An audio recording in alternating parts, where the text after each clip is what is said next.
Que Dieu notre Père et le Seigneur Jésus-Christ vous accordent la grâce et la paix. Amen.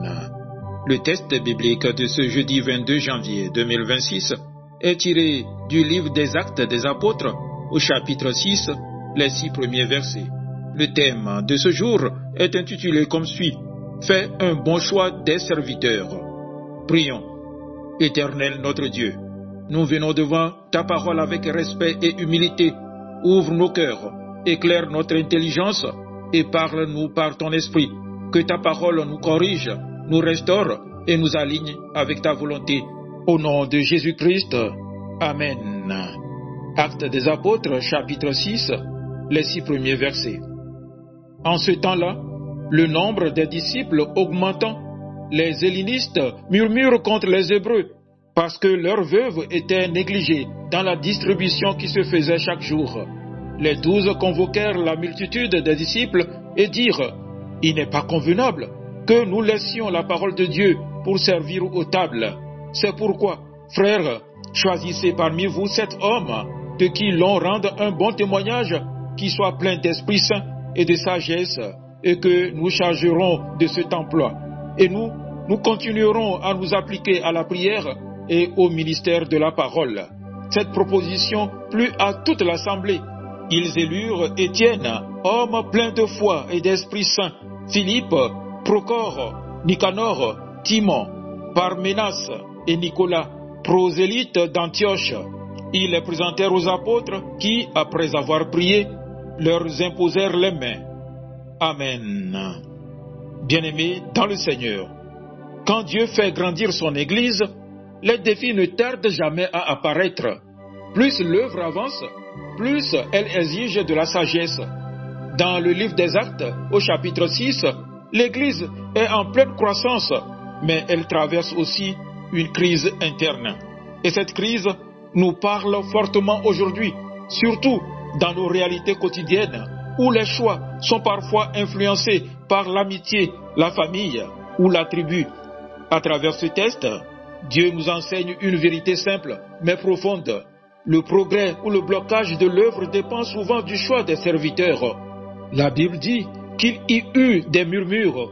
Ce n'était pas une attaque venant de l'extérieur, mais un malaise à l'intérieur de l'Église. Certaines veuves étaient négligées pendant que d'autres étaient servies. Frères et sœurs, ce problème ressemble beaucoup à ce que nous connaissons.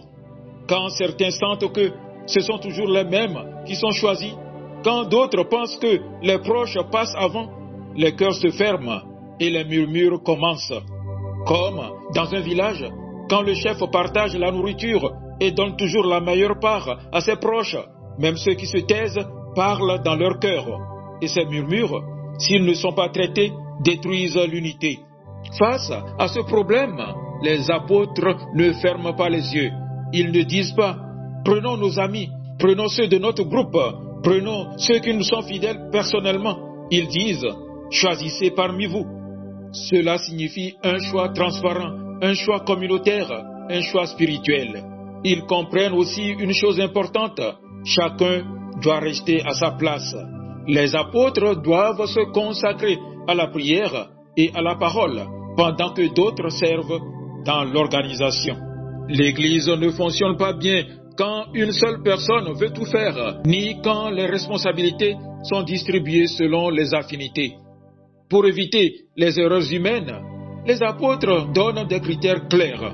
Premièrement, une bonne réputation, pas seulement dans la famille ou le clan, mais dans toute l'Église. Un serviteur doit être connu pour la paix, l'honnêteté et l'humilité. Deuxièmement, être rempli du Saint-Esprit. Le service dans l'Église n'est pas seulement une affaire d'organisation. Même servir aux tables demande la direction du Saint-Esprit. Sans lui, on sert avec la chair. Avec lui, on sert avec amour. Troisièmement, être plein de sagesse. La sagesse permet de parler sans blesser, de corriger sans humilier et de décider sans créer des clans. Deux personnes peuvent être de la même famille. L'une apaise les conflits, l'autre les enflamme. Dieu choisit celle qui apaise. Quel est le fruit d'un bon choix? La Bible dit que toute l'assemblée fut satisfaite. Les murmures cessent, la paix revient et surtout, la parole de Dieu continue de se répandre. Quand les serviteurs sont bien choisis, l'Église avance. Mais quand les choix sont faits par favoritisme, l'Église stagne, même si les cultes sont remplis. Un moteur ne tourne pas parce que toutes les pièces sont de la même famille, mais parce que chaque pièce est à sa place. Bien-aimés, le service dans l'Église n'est pas une affaire humaine. L'Église n'est pas un lieu de règlement de dettes sociales. Dieu ne bénit pas les nominations basées sur la parenté, mais sur le caractère. Avant de demander un poste, demandons un cœur droit. Avant de choisir quelqu'un, cherchons le témoignage, pas seulement la proximité.